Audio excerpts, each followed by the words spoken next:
Hello, I am Dr. Miles. Imagine this for a moment. A 76-year-old man named Walter Jenkins, living a quiet, independent life in Florida, goes to bed one night feeling perfectly fine. But the next morning, he never wakes up.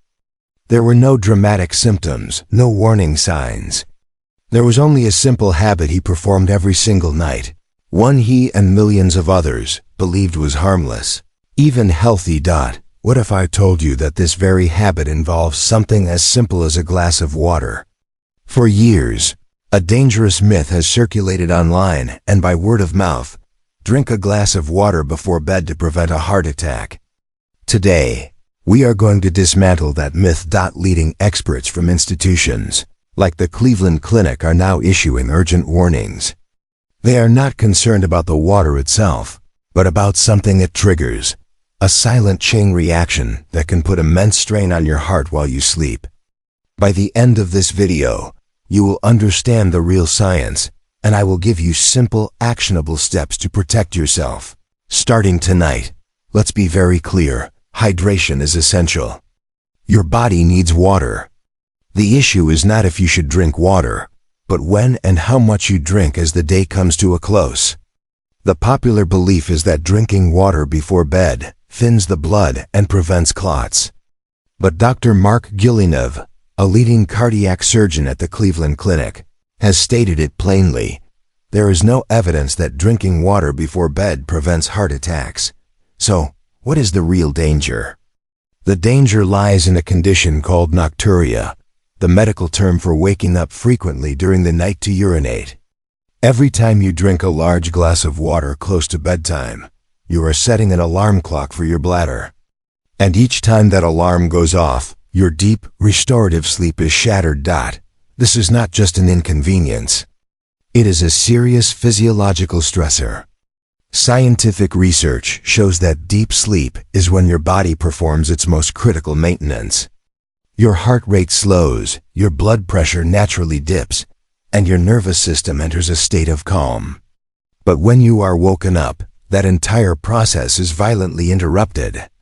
Your body is jolted out of rest mode.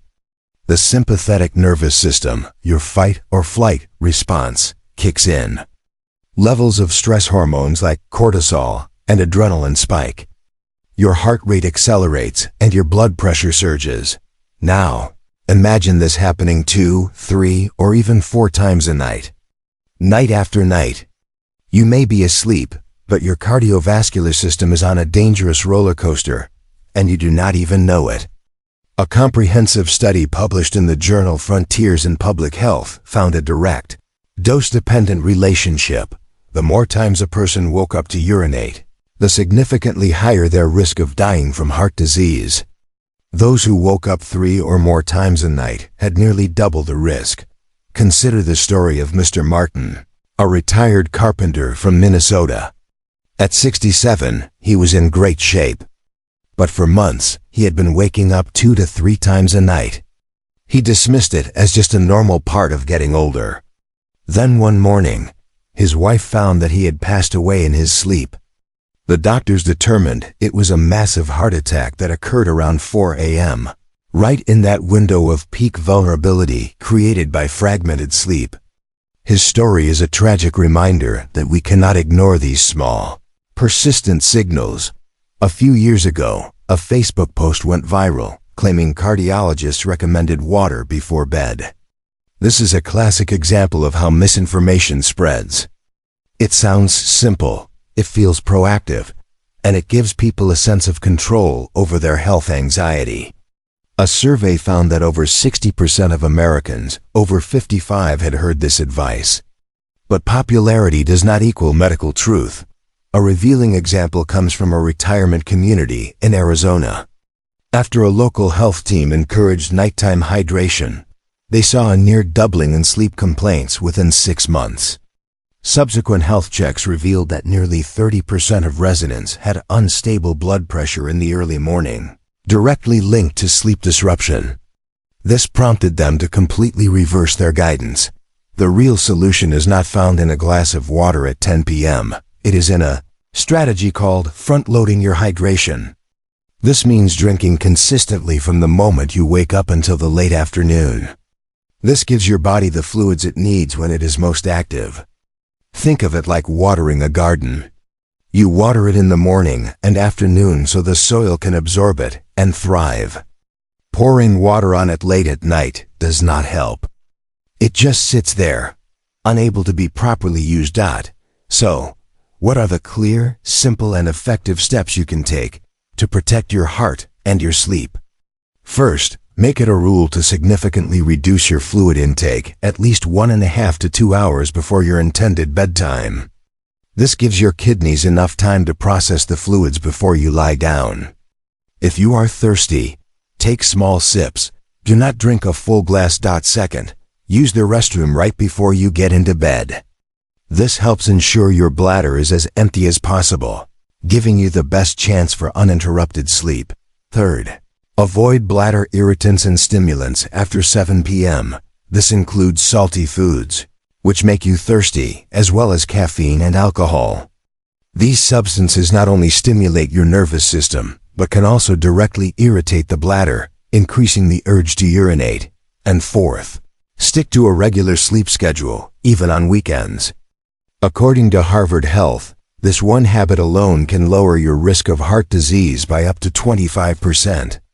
It helps regulate your body's internal clock, or circadian rhythm, which in turn governs your cycles of blood pressure and hormone release.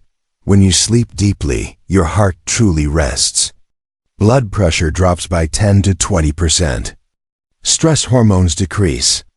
This is your body's prime time to repair and restore itself. Fragmented sleep steals this vital opportunity from you. That is why someone like Richard Morgan, a man in Ohio who seemed perfectly healthy, could face a serious arrhythmia after just a few nights of restless sleep, triggered by this exact habit. You do not need complicated routines. You just need to listen to your body and honor its natural rhythms. Drink your water at the right times. Eat well. And give yourself the gift of a full, uninterrupted night of sleep. These choices can genuinely help your heart live longer. Now, I would love to hear from you. How many times do you typically wake up during the night? And after hearing this, what is one small adjustment you might consider making to your evening routine? Share your story in the comments below. Your experience might be the wake-up call someone else needs. If you found this information to be a crucial piece of your health puzzle, please give this video a thumbs up and share it with your loved ones. And to continue receiving clear, evidence-based health guidance, please click that subscribe button and the notification bell. Thank you for your time. See you in the next video.